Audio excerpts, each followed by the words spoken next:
कुंज स्वामी जी ने इस अनुप्रेक्षा की प्रारंभ करने के पहले, जिन्होंने उत्तम ध्यान के द्वारा संसार को नष्ट कर दिया था, ऐसे सिद्ध भगवान और चोरी तीर्थंकर भगवान को प्रणाम किया था, नमस्कार किया था। आज अपन अन्यत्र अनुप्रेक्षा का चिंतन करेंगे।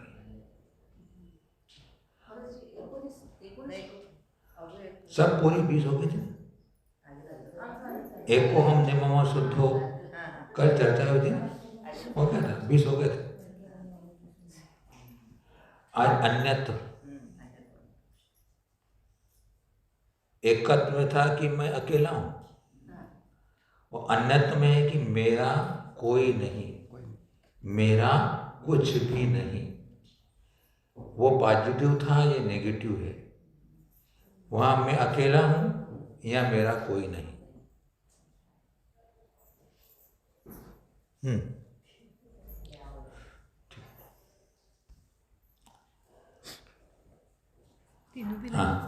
हाँ, माता पितर सहोदर,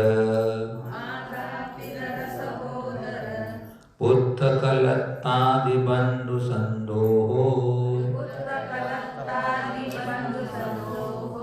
जीवत्सण संबंधो, नियकज्जवसेन वर्तन्ति।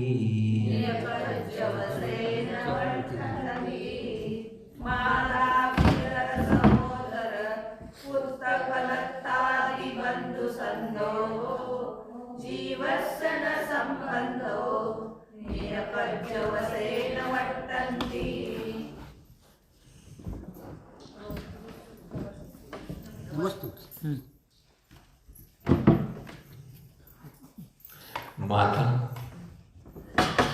पिता અને પિતા, સહોદર અને ભાઈ, પુત્ર અને પુત્ર, कलत्र અને स्त्री आदि, और बंधु संदोह, बंधुओं का समूह, स्वजन और परजन अपने रिश्तेदार हैं, वे उनका क्या है, जीवशरण संबंधो, उनका इस जीव से कोई संबंध नहीं है।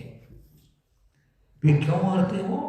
नियकज्जवसेन वर्तन्ति, वे तो अपने निज कार्य के वश से साथ में रहते हैं। सब अपने अपने स्वार्थ के कारण अपने साथ रहते।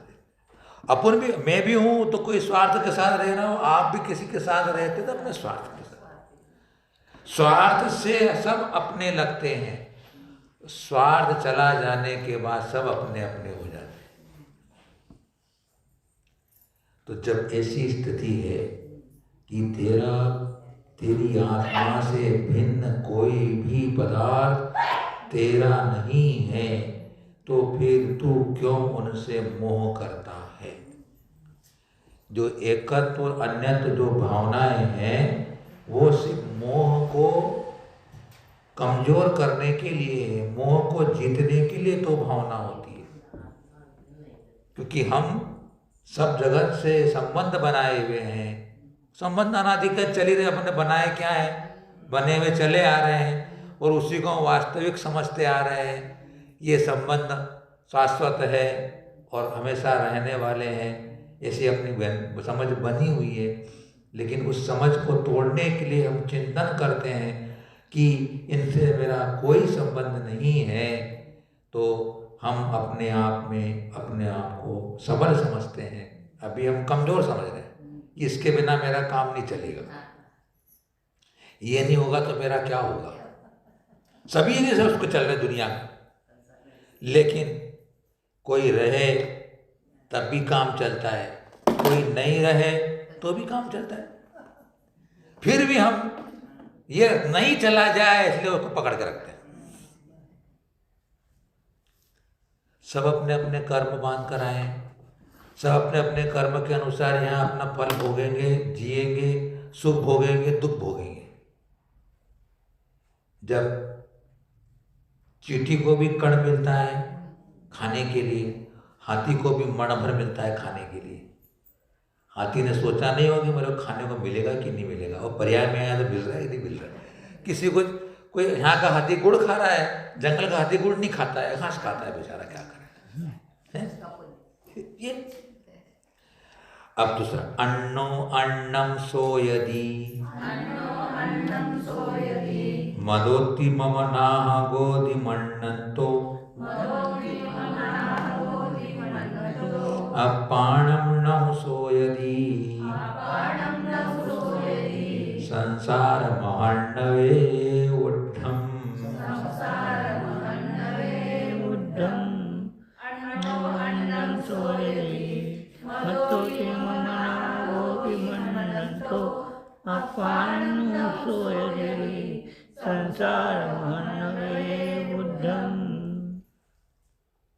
मम नाह गो,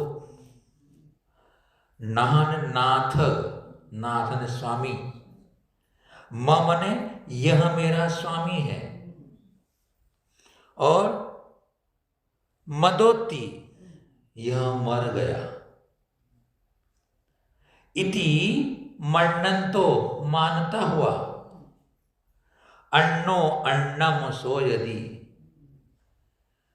यह स्वयं दूसरों के लिए शोक करता है। अन्नो अन्नम सोयदि, सोयदि सोच करता है। यह मेरा स्वामी था, यह मर गया ऐसा मानता हुआ वह उसके लिए शोक करता है कि चला गया मेरा।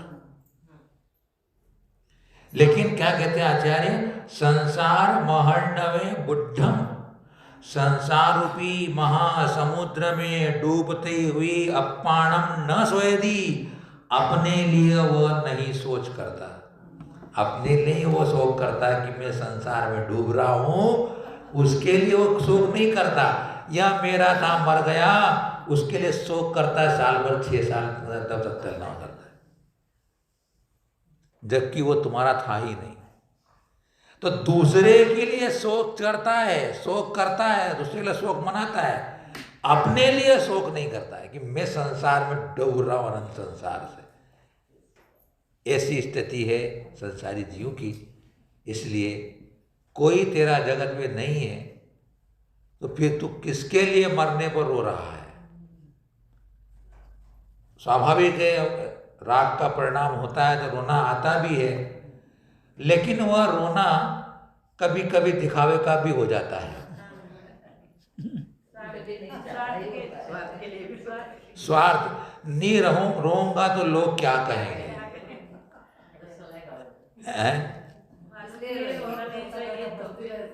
रोता है रोना नहीं आ रहा है तो भी रोता है।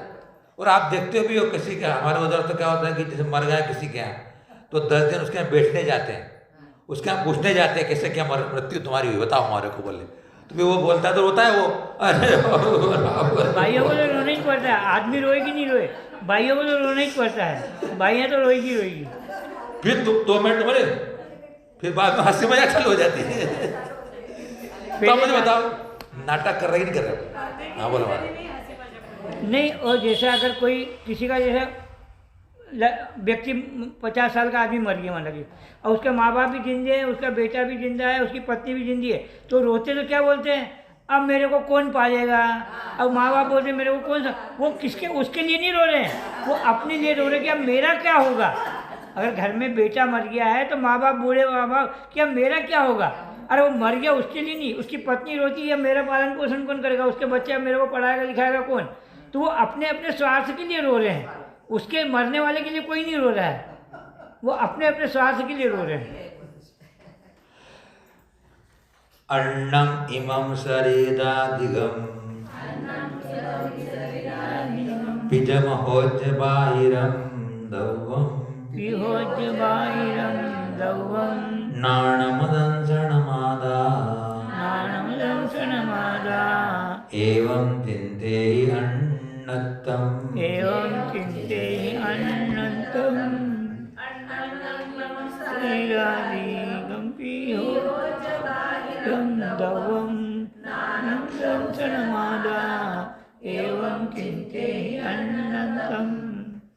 इमम अने यह, जम अने जो।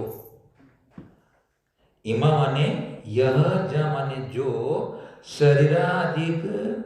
शरीरादिगम अने शरीरादिक बाहिरम दौवम। जो शरीरादिक बाह्य द्रव्य हैं, चाहे वह सब मुझसे भिन्न है। क्या हुआ ने? अन्नम होज्जम। जो यह जो शरीरादिक बाहिर द्रव्य हैं, वे अन्नम होज्जम, वे मुझसे भिन्न है, अन्य है। और फिर क्या है? नाणम दंसनम आदा। ज्ञान दर्शन ही आत्मा है, अर्थात ज्ञान दर्शन ही मेरे हैं।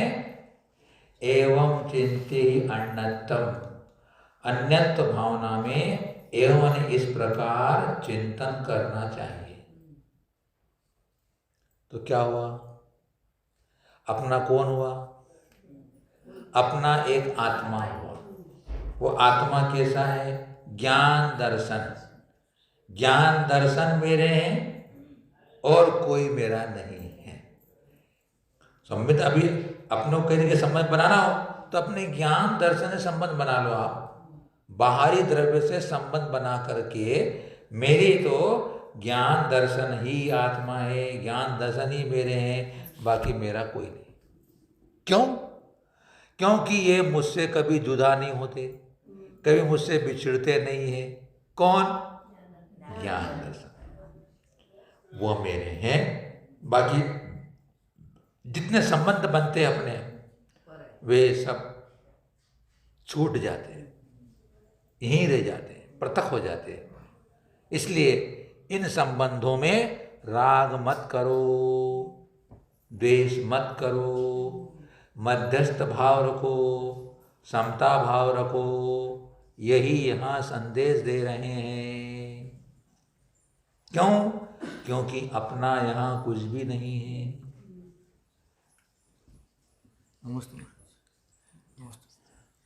इसलिए यहाँ पर यह एकत्व भावना का वर्णन हुआ। अपन अन्यत्व एकत्व अन्यत्व भावना के बारे में कल अपन ने असरण भावना के बारे में चिंतन किया था। असरण भावना के संबंध में जब विचार किया तो उसके विचार करने से हमको मृत्यु से भय नहीं रहेगा, क्योंकि मरना अवश्य है। जब मरना सुनिश्चित है तो फिर मृत्यु से भय नहीं होगा। अपने आप पर विश्वास होने लगेगा कि मैं आत्मा हूँ, मेरा मरण नहीं होता है। अच्छे कर्म करने की प्रेरणा मिलेगी, क्योंकि मरना अगर है, निश्चित है, तो क्यों न मैं अच्छे कर्म करके ही मरण को प्राप्त करूं। आत्मबोध होता है, क्योंकि मृत्यु बोध आत्मशोध। मृत्यु का अगर बोध होने के बाद वो आत्मशोध शुरू करता है, आत्मा की शुद्धि करता है। फिर शत्रु मित्र का भाव नहीं होता है, कोई मेरा शत्रु नहीं, कोई मेरा मित्र नहीं। मृत्यु का अर्थात अक्षण भावना का विचार आने पर स्वावलंबी बन जाता है, साहस आ जाता है, धैर्य आ जाता है, धैर्य विकसित हो जाता है। अकलंगदेव कहते हैं कि मैं अशरण हूँ। इस प्रकार का निरंतर चिंतन करने वाले पुरुष के भय का उद्वेग आने पर सांसारिक पदार्थों के प्रति ममत्व नहीं रहता और केवली भगवान अरहं सर्वज्ञ प्रणीत वैष्णव की ओर उसका चित्त जाता है। मृत्यु के समय भगवान याद रहे तो अच्छी बात है, लेकिन मृत्यु के समय अपने को सही से राग आ जाता है। बाहर छूट जाएंगे मेरे जितने संबंधी सगा हैं, यहाँ के सुख जो हैं वो छूट जाएंगे, आगे क्या होगा पता नहीं, इसकी चिंता चलती है अपने को। लेकिन यहाँ आचार्य कहते हैं कि तुम उस समय भगवान के वचनों का विचार करो तो तुम्हें वह शरणभूत रहेंगे। जिनेंद्र के वचन ही धम्मम शरणम पवज्जामि, मैं धर्म की शरण को प्राप्त होता हूँ।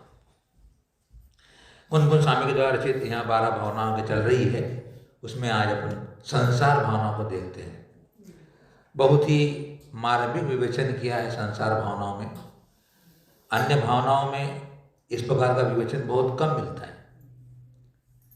यहाँ उन्होंने पंच परावर्तन का वर्णन किया है। यह जीव अनंत काल से द्रव्य, क्षेत्र, काल, भव और भाव, इन 5 परावर्तनों को करता हुआ चारों गतियों में 84 लाख योनियों में भ्रमण कर रहा है। उसके बारे में कहते हैं, पंचविहे संसारे जाई जरा मरण रोग भय पौरे, जिणमग्गम पेच्छन्तो जीवो परिभ्रमति चिरकालम्।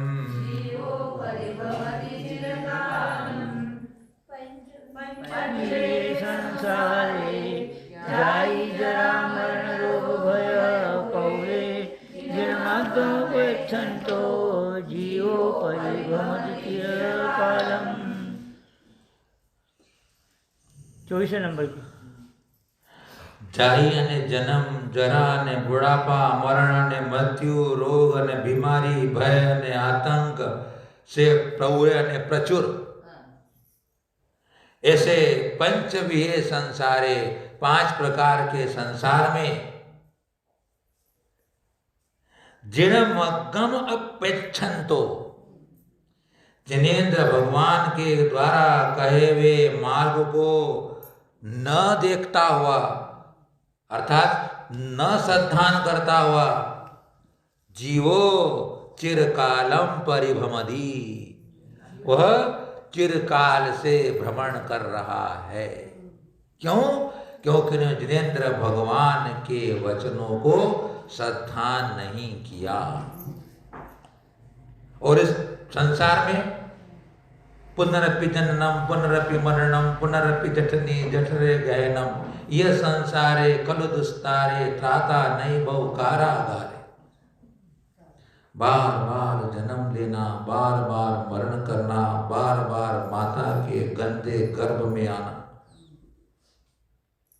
इस संसार में कहीं भी कोई भी बचाने वाला नहीं है, कोई त्राता नहीं है। लेकिन जन्म मरण कर रहे हो, कितने दुख उठा रहे। एक बार के जन्म को अपन प्राप्त करते तो कितना दुख होता है, हैं? अभी तो मन वाले हैं, एक बार अपना जन्म होता है माँ की कोख से, उस समय जो पीड़ा होती है, ज्ञान अपने को रहता था पता नहीं चलता है, बहुत पीड़ा होती है जन्म लेने में। और गर्भ में 9 महीने उल्टे लटके रहोगे तुमको मालूम पड़ता है क्या है? माँ के गर्भ में उल्टे टंगे रहते हैं और माँ की झूठन खाते हैं, मालूम पड़ता है क्या हमने? यहाँ अपने बच्चे की झूठन हो तो खाने को तैयार नहीं होते हैं। जो माँ खाती है उसी से पोषण अपना होता है, वो गंदा स्थान होता है कि नहीं होता है? तो कितना दुख होता होगा हैं? अब 10 मिनट 5 मिनट के संडास जाते तो भागने को जल्दी निकलो, क्या बैठे हैं बताओ यहाँ पे। और वो संडास से भरा हुआ स्थान वहाँ बैठे रहते हैं 9 महीने तक, कितना दुख है वहाँ। लेकिन बाहर निकलने के बाद भूल जाते हैं। और 5 प्रकार के वो परावर्तन की चर्चा करेंगे। इसलिए भगवान के वचनों पर श्रद्धान करो। ये संसार दुखमय है, यहाँ तिलतुस मात्र भी सुख नहीं है। सुख मोक्ष में है और वह मेरी आत्मा का स्वभाव है। ये विचार करो। सव्वे विपोगला खलु एगे बुद्धुज्याहु जीवेन असयम अनंत खुत्तो पुग्गल परिवट्ट संसारे पुग्गला खलु एगे बुद्धुज्याहु जीवेन असयम अनंत खुत्तो पुग्गल परिवर्त संसारे। अब पंच परावर्तों में से द्रव्य परावर्तन का स्वरूप बता रहे हैं। आप लोगों ने सर्वार्थ सिद्धि में पढ़ा होगा पंच परावर्तन का स्वरूप। आप लोगों ने जीवकांड में पढ़ा होगा पंच परावर्तन का स्वरूप। आपने धौलादी की चौथी पांचवी पुस्तक में पढ़ा होगा पंच परावर्तन का स्वरूप।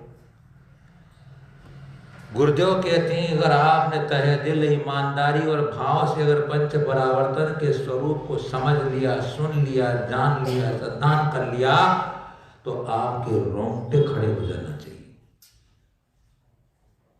रोंगटे खड़े हो जाना चाहिए कि ओह, इस अनंत संसार में मेरी आत्मा कितनी दुख उठा चुकी। आंखों से अश्रु की धारा निकल जाना चाहिए अगर इसे सही संवेदन कर लिया जाए पंच परावर्तन के स्वरूप को समझ करके। लेकिन पढ़ने में ही समझ में नहीं आता है तो करने की क्या बात करोगे भैया। तो कहते हैं पुग्गल परिवर्त संसार है।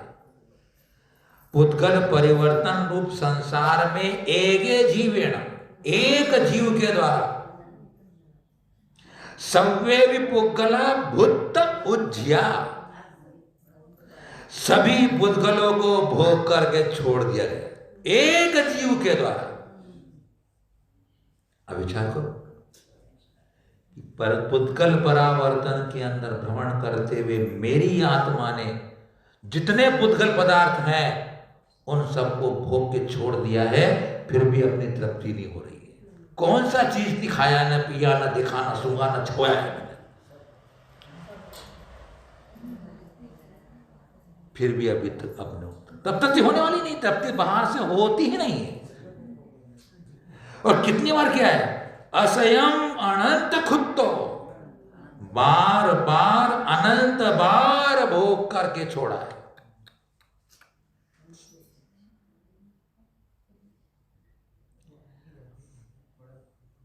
अष्टपहर में लिखते हैं कि तूने इतनी बार जन्म और मरण किया है और उस जन्म के अंदर तूने अपनी मां से इतना दूध पिया है कि यह कई समुद्र कम पड़ जाए। इतना दूध मां के जन्म के बाद पिया है और तेरे मरने पर तेरी मां ने इतने आंसू गिराए हैं कि वो समुद्र का पानी भी कम पड़ जाए। आप विचार कर लो अपन कि कैसी इतनी संसार में।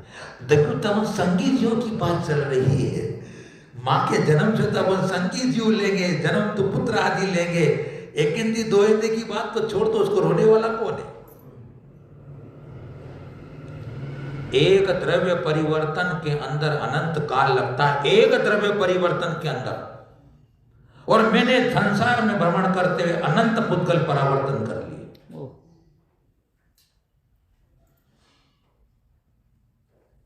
क्षेत्र परिवर्तन सौवमिलोय खेते कमसोतम नथि जम्न उपन्नम उक्काहेण बहुसो परिभ्रमदिखेत संसारे।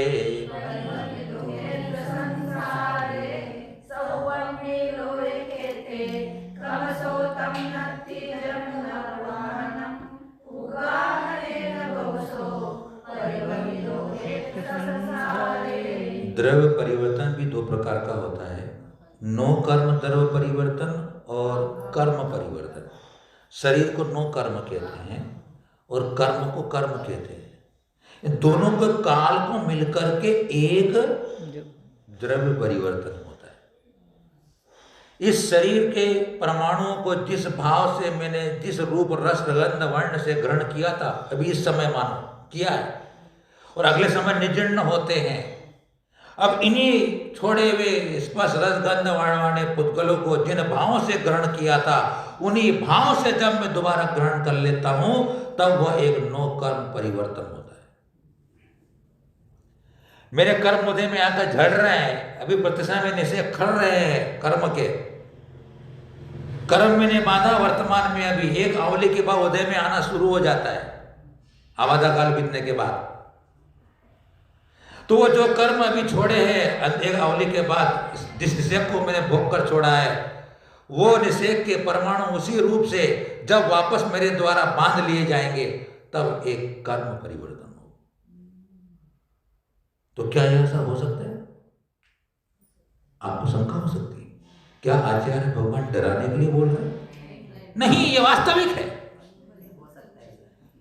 हुआ है, हो रहा है, और अपना नहीं होगा, अभव्य जीव का होगा। अपन तो सब नहीं, मिथ्या की दृष्टि में अगर उसने मिथ्या समय प्राप्त नहीं किया, अपना नहीं होगा, समय से प्राप्त नहीं किया, तो भी चालू है उसको, अभय को छोड़ दो, अभय को तो चलता ही रहेगा। भव्य ने भी सम्यक प्राप्त नहीं किया तो चलता रहेगा।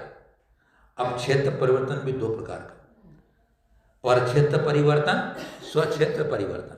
तो क्या कहा कि परिभ्रमण क्षेत्र संसार है, क्षेत्र संसार में परिभ्रमण करते हुए इस जीव ने सौगम्य लोय खेते कमसो जम न उपन्नम नथि, इस संपूर्ण लोक का क्षेत्र क्रम से जहां वह उत्पन्न नहीं हुआ हो, ऐसा एक भी प्रदेश नहीं। 343 घन राजू प्रमाण लोक है अपना, उस लोक में असंख्यात प्रदेश हैं,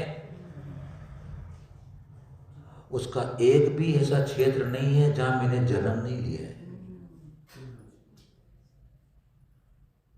तो कितनी बार जन्म कर चुके अपन? अनंत बार, कोई गिनती नहीं है, वो क्षेत्र बाकी नहीं है। और फिर नीचे कहते हैं पर क्षेत्र स्वक्षेत्र के बारे में, उपगाहणेन बहुसो, उगण अवगान, सूक्ष्म लब्ध अपर्याप्त जीव की सबसे जघन्य अवगाहना होती है। उस सूक्ष्म जीव की जघन्य अवगाहना में असंख्यात प्रदेश होते हैं। तो सूक्ष्म निगोध जीव की अवगाहना में जितने प्रदेश हैं, उतनी बार पहले जन्म मरण करना उसी अवगाहना को लेकर, फिर एक एक प्रदेश बढ़ाते हुए अवगाहना का जन्म करना, ऐसे एक एक प्रदेश बढ़ाते हुए उत्कृष्ट अवगाहना महामत्स्य की होती है, जो स्वयंभू रमण समुद्र में अंतिम स्वयंभू समुद्र में होता है। 1000 योजन लंबा होता है, 500 योजन चौड़ा होता है, 250 योजन मोटा होता है। उतनी अवगाहना को क्रम से याद रखना, क्रम से, यानी एक प्रदेश बढ़ के जब तक नहीं आएगा तब तक क्रम में नहीं गिना जाएगा, ध्यान रखना। गुरुदेव समझाते हमारे को, सिलाई करने वाला दर्जी बैठा हुआ है, सिलाई करता हुआ, और बीच में धागा टूट गया या धागा खत्म हो गया, तो आप लोग बहुत बुद्धिमान हैं, उत्तर बहुत सही देंगे। अब वो दोबारा सिलाई करेगा तो कहां से सिलाई शुरू करेगा? वो जहां से धागा टूटा था वहीं से वो सिलाई शुरू करेगा। संसार में भ्रमण करते हुए मानो कि सूक्ष्म लब्ध पर्याप्त जीव की 1000 प्रदेश की अवगाहना थी। मुझे 1000 बार जन्म मरण कर लिया, अब एक प्रदेश अधिक करना है। अब अगली वाली पर्याय एक प्रदेश अधिक वाली मिलेगी कि नहीं मिलेगी, मेरे हाथ की बात नहीं है, वो तो कर्माधीन है। अगर उससे 100 प्रदेश वाली अधिक मिल गई, 1,000 प्रदेश वाली मिल गई, 1100 प्रदेश वाली मिल गई, तो वह क्षेत्र परिवर्तन में गिनी नहीं जाएगी। वो काल बीता जाएगा, गिना जाएगा, लेकिन वह जो क्रम है वह नहीं गिना जाएगा। लेकिन क्रम पूर्वक मैं जन्म और मरण करके आया हूं अनंत बार। बाद में बात करेंगे, अभी विषय बदल जाता है। विषय सामने वाले को अपने को 10 गाथा पूरी करना है, समय अपने पास कम है। अब काल परिवर्तन सब फिल्म जैसा कर रहा है आप सब, जब इसका विस्तार सुनोगे तो रोंगटे खड़े हो जाए। अवसपिणी उत्सपिणी समयावलियासु निरवशेषासु जादो मुदोय बहुसो परिभ्रमितो काल संसारे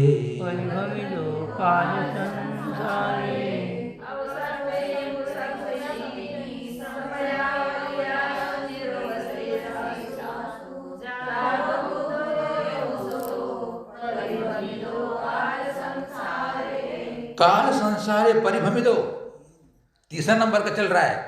इस काल परिवर्तन में भ्रमण करते हुए मैंने, आपकी बात नहीं कर रहा हूं मैं, मेरी बात कर रहा हूं। अवसर्पणी उत्सर्पणी के समयों के आवली अन्य समयों में कैसे निरवशेषासु संपूर्ण। एक अवसर्पणी कितना बड़ा होता है आपको मालूम है? 10 कोड़ा कोड़ी सागर का, और उत्सर्पणी काल भी 10 कोड़ा कोड़ी सागर का, दोनों को मिलाकर के 20 कोड़ा कोड़ी सागर का एक कल्प काल होता है।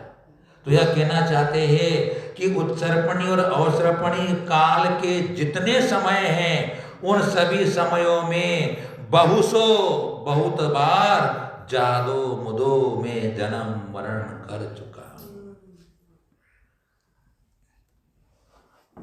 कितने समय होंगे? यानी 10 कोड़ा कोड़ी सागर के कितने समय होंगे विचार करना है। और प्रत्येक समय में मैं जन्म और मरण कर चुका हूं। 1 घंटे में 60 सेकंड होते हैं, नहीं 60 मिनट होते हैं, और 1 मिनट में 60 सेकंड होता है। तो 1 मिनट पूरा होने में 60 बार घूमना पड़ता है कांटे को। तो मेरे को इतने कालों में कितना घूमना पड़ेगा?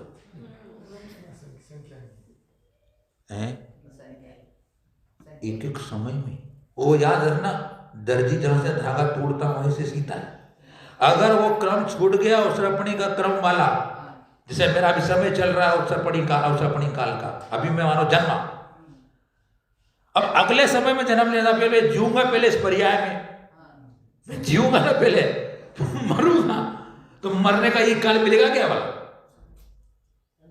वो फिर वापस उत्सर्पणी काल आएगा और इस समय मरण करूंगा, तब पूरा होगा। बस में आ रही ना, बस में आ रही। अभी इस उत्सर्पणी में मैंने जन्म लिया और अगले समय में मेरे को जन्म लेना है। तो अभी जन्म लिया है, तो अब जितना मैं जन्म आयु भोग का है वो तो जीऊंगा ना, तब तक तो अगला वाला समय निकल जाएगा ना इस काल का। 10:01 पे जन्म लिया, 10:02 पे जन्म, 10:01 पे जन्म लिया है। अब 10:02 पे जन्म लेने के लिए अगर 10:01 पे जन्म लिया, मानो कि 10 वर्ष की आयु लेके आया, तो वो समय तो निकल गया ना अगला वाला, तो 10:02 पे आने वाला है। जब वो मर करके वापस में जन्म का समय वो 10:20 आएगा, जब मैं जन्म लूंगा तब तो पूरा होगा ना। वही 12 फरवरी आएगी। हाँ, 12 फरवरी को ही 10:02 पे जन्म लेना है। तो ये 12 फरवरी जब 10 साल के जो होगा ना, उसके बाद में वो इसी साल की आएगी। मतलब कोई डराने धमकाने की बात नहीं है, मतलब वास्तव में ये सब अपन कर चुके हैं, आचार्य देव कह रहे हैं, बाकी अपने को समझ में नहीं आता एकदम।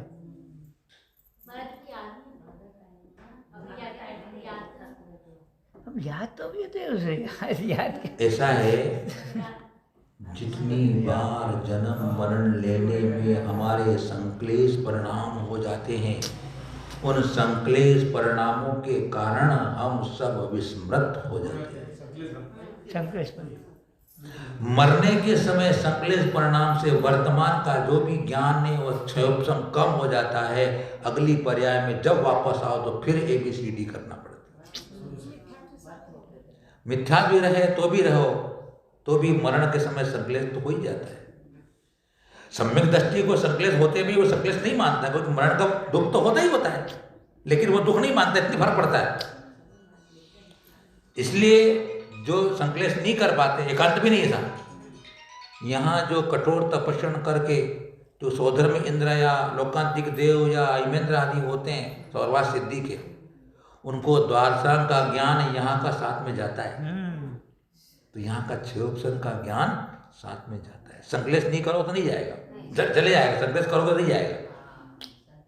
वर्तमान में भी रोज के दिन भर के संकलेश परिणाम से हमारे ज्ञानावर्णी कर्म के क्षयोपशम में हीनाधिकता होती रहती है। आज का सवेरे का शाम को याद नहीं रहता है, माथे पे जोर देना पड़ता है, क्या था, कौन था, क्या सुना था। क्यों? संकलेश हो जाने से वो क्षयोपशम कम ज़्यादा हो जाता है, अपना हीनाधिक चलता रहता है। जैसे अवस्थित अवधिकांश सुना होगा आप लोगों ने। अवस्थित अवधिकांश मतलब क्या है? जिसमें क्षयोपशम की हीनाधिकता होती रहती है। और अवस्थित वाला भी होता है कि जो बदलता नहीं। इसलिए भैया जन्म मरण का एक ही कारण है, राग देश मोह। राग देश मोह ही छोड़ेंगे तभी जन्म मरण की संतति समाप्त होने वाली है। अब भाव परिवर्तन के बारे में बताते हैं। निर्याव जहन्नादिषु जावदो वरिल्लयादु गेव्यज्जा मिच्छत्त संसिदेण दु बहुसो विभवत्थिति भमिदो।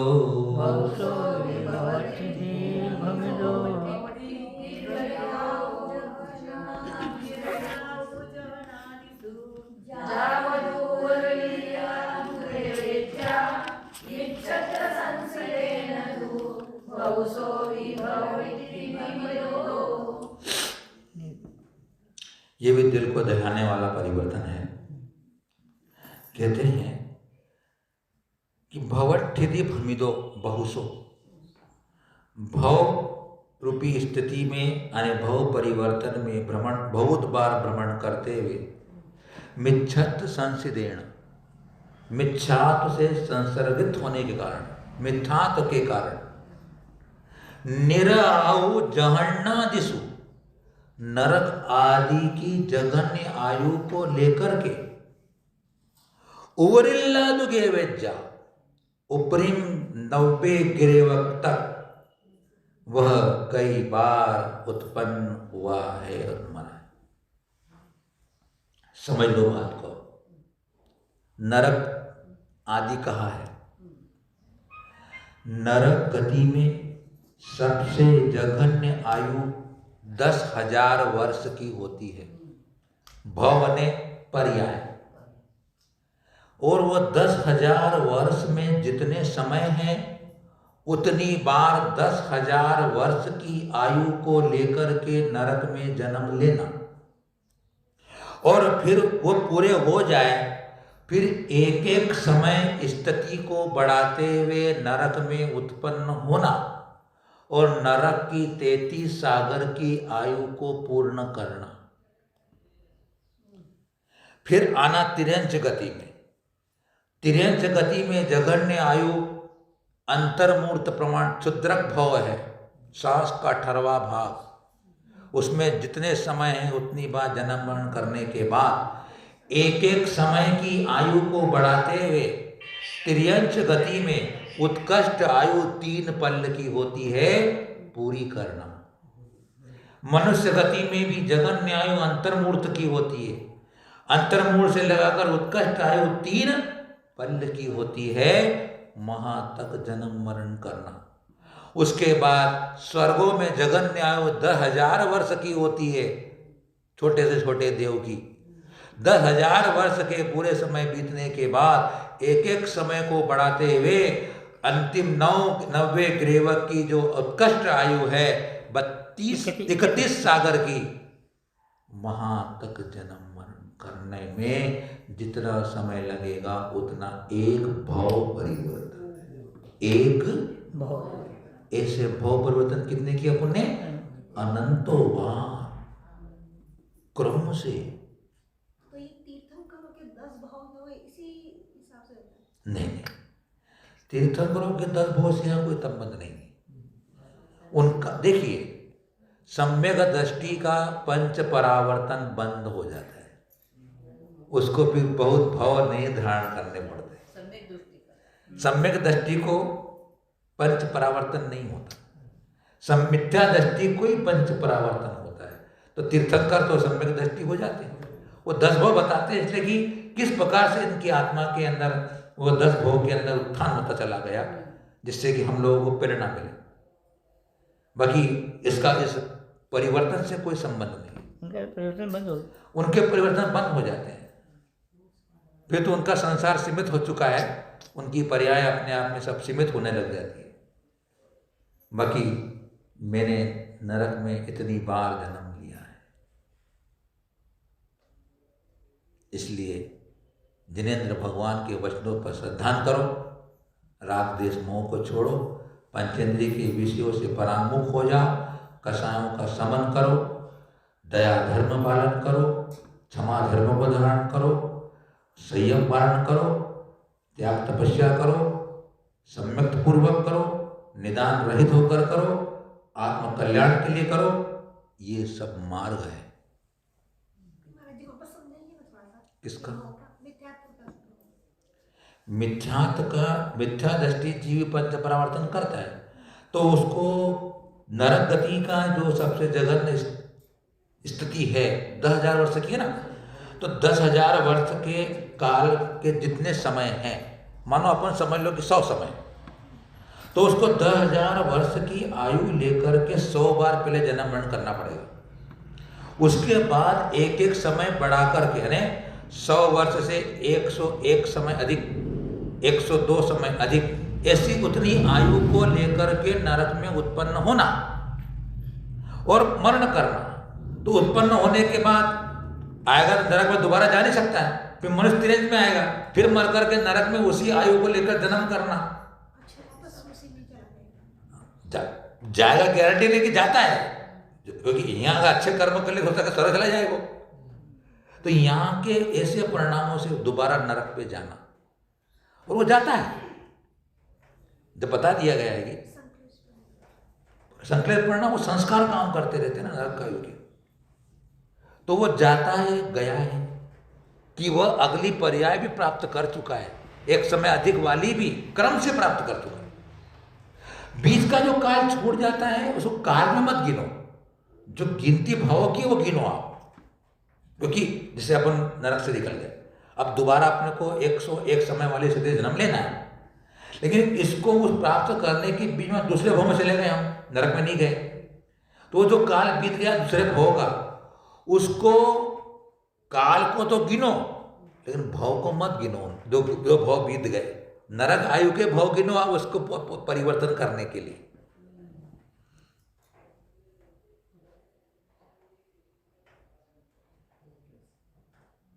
एक एक समय बढ़ाकर करना है। 1-2 बार सुनोगे समझ में आएगा, एकदम नहीं आएगा, वो तो सही बात है। पुरुषार्थ करना पड़ता है। और फिर अभी तो मैं संक्षिप्त चर्चा कर रहा हूँ, जीव कांड के अंदर जो अभव्य मार्गणा है या भव्य मार्गणा है जीव कांड के अंदर है, वो विस्तार से तो किताब से अपन पढ़ के समझेंगे तो आपको और स्पष्ट होगा। और यूं पे आपको मोटा मोटी बता दिया है, यही सारभूत बात निकलेगी, कुछ नहीं निकलेगा। अंतिम जो बात है भाव परिवर्तन की, बहुत जबरदस्त वो भी और है। सौवे पैठिदियो अणुभाग पदेश बंध ठाणानी, जीवो मिच्छत्तवसा भमिदो पुनर्भाव संसारे,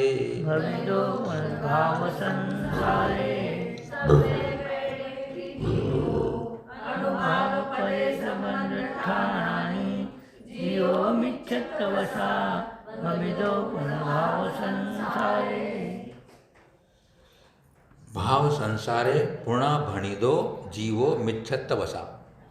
मिथ्यात्व के वशीभूत होकर के जीव ने भाव संसार में भ्रमण किया है। भाव क्या चीज बताते हैं हम। सव्वे परिठिधि अणुभाग पदेश बंध ठाणानी, सभी प्रकृति, स्थिति, अनुभाग और प्रदेश बंद की जो स्थान है, उन स्थानों को उसने बारंबार प्राप्त करके जन्म मरण किया।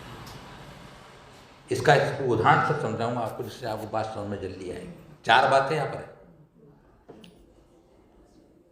प्रकृति बंध होता है योग स्थानों से। प्रकृति, कर्म की प्रकृति बनती है, क्योंकि योग से 2 बंध है ना, प्रकृति बंध और प्रदेश बंध किससे होता है? योग से होता है।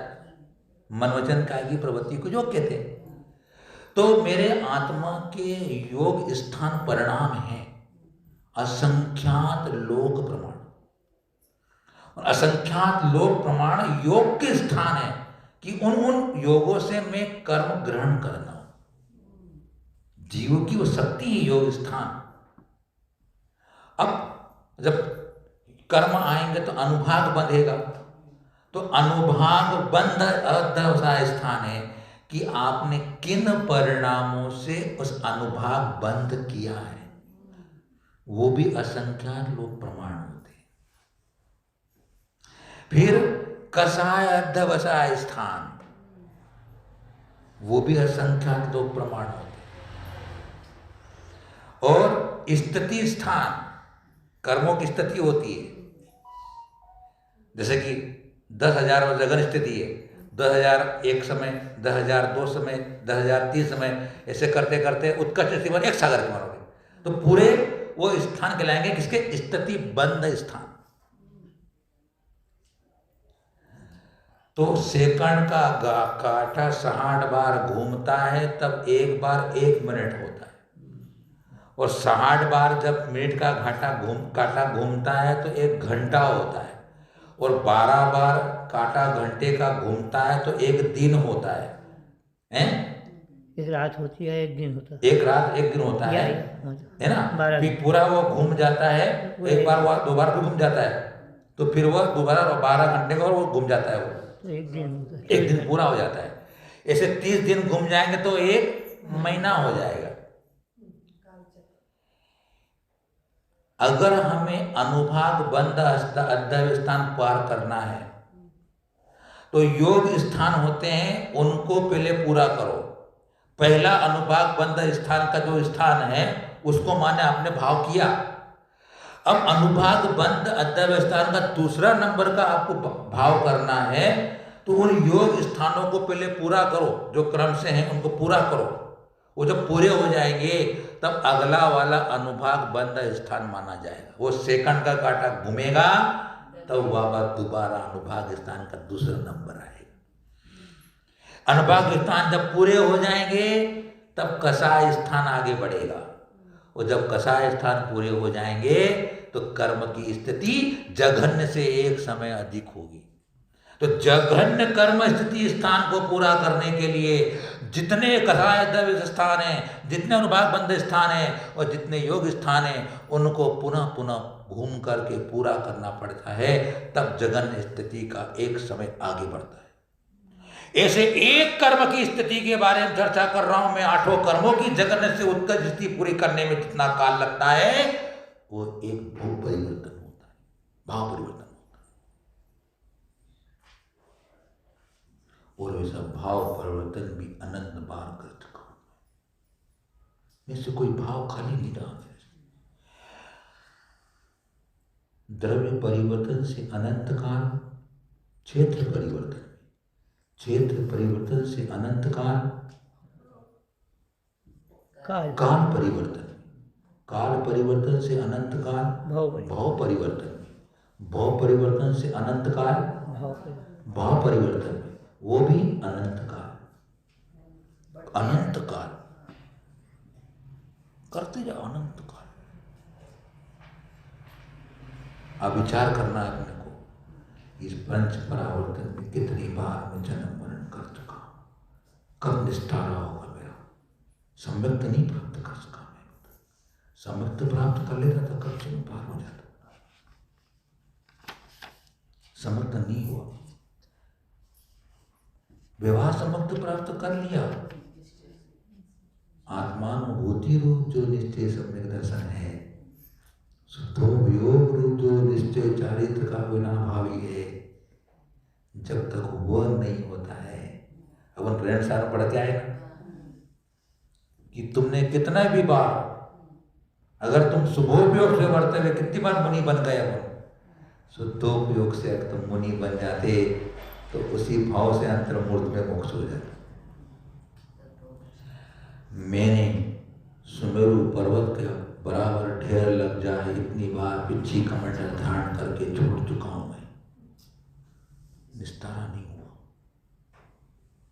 भाव नहीं बने, शुद्धोपयोग के भाव नहीं बने। विचार करो अपन। इसलिए 608 जीव जाते हैं पूरे 2.5 दिन में से।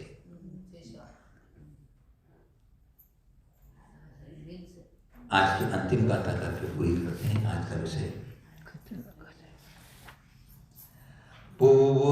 पुत्तकलत्त निमित्तम् अर्थम अज्जदि पाप बुद्धिये परिहरति दयादानम् सो जीवो भमति संसारे।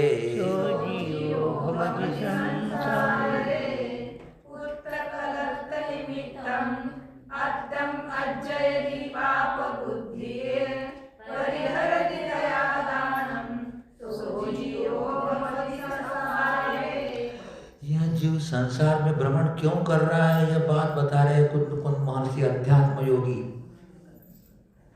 कि पुत्र कलत्र स्त्री के निमित्त से यह पाप बुद्धि से अथ माने अर्थ का अर्जन करता है।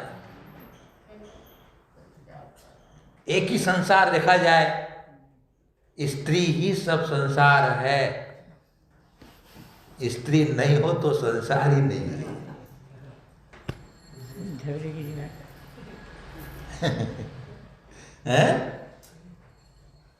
इसलिए कह रहे हैं कि यह जीव पुत्र स्त्री के निमित्त से पाप बुद्धि से अर्जन करता है, लेकिन दया दानम परिहरति, दया का भाव नहीं करता और न सत्पात्रों को दान देता है। सो जीवो भमति संसारे, वह जीव संसार में भ्रमण करता है। यहां संयम की तो बात ही नहीं करी हमने अभी तो दया भाव में तो संयम आ जाता है, ऐसी बात नहीं है। दया और दान दोनों की बात कही है, यही धर्म है। रहन सहन पढ़ के अपना है, सावय धम्मो दानम पूजा। रहन सहन गुण स्वामी का यहाँ पे हुआ है, 167 गाथाएं थी इसके अंदर, जबरदस्त ग्रंथ है ये वाला। रहन सहन क्या क्या बारी बारी बातें उसका देखने को मिलती है। मिथ्यात के बारे में, सम्यक्त के बारे में, दान के बारे में, पूजा के बारे में, संयम के बारे में, मुनियों के बारे में। दान और पूजा, दान और दया भाव। तो अर्जुन साहब ने कहा कि मोह का लक्षण क्या, जिसमें करुणा का अभाव है मोही जीव है। बोले जिसमें करुणा का अभाव मोही जीव का चिन्ह है। बोले करुणा का मतलब दया होता है। दया का मतलब होता है कि मेरे निमित्त से किसी भी जीव को दुख न पहुंचे। तो भव्य आत्माओं, अभी ये पूरी संसार भावना पूरी नहीं हुई है, अभी चलेगी है, बहुत सारी गाथाएं इसके अंदर है। आज अपन यही करते हैं। आप सब बड़े ध्यान से सुन रहे थे भगवान जिनेंद्र की वाणी। सुनिश्चित यह एक आपके लिए प्रेरणादायी होगी, जिससे हमारे जीवन को रूपांतरित करें। जीवन में कुछ परिवर्तन लाए, भावों के अंदर परिवर्तन चाहिए, अपने विचारों में परिवर्तन चाहिए, हमारे को हमारा वैचारिक क्रांति चाहिए, हमारे विचारों में परिवर्तन आना चाहिए। तो सुनिश्चित है हमारा परिवर्तन तो नहीं होगा कि आप सब में दृष्टि पड़ के आएगी। जो भव्य जीव होता है, जो भगवान की वाणी को, आत्मा की बात को ध्यान से, विनय से, प्रसन्नता से, खुशी से, भक्ति से सुनता है, पढ़ता है, पढ़ाता है, वो भव्य जीव है। भव्य जीव का सर्टिफिकेट मिल चुका हमें। अभव्य तो नहीं है। और जब भव्य है तो संवेदन की योग्यता अपने में है, तब सम्यक दृष्टि तो है ही अपन, क्योंकि जब भगवान की बातों को श्रद्धान कर रहे हैं। अब अगली स्टेज है वो तो करेंगे अपन धीरे धीरे। तो आप सबके लिए मंगल आशीष है, आप सबको सुख, शांति, समृद्धि, आरोग्यता की प्राप्ति हो और आप सबको शीघ्र मोक्ष का पद प्राप्त मिले। इन्हीं मंगल भावनाओं के साथ गुरुवर्य आचार्य श्री वर्धमान सारथी महामुनि राज की जय।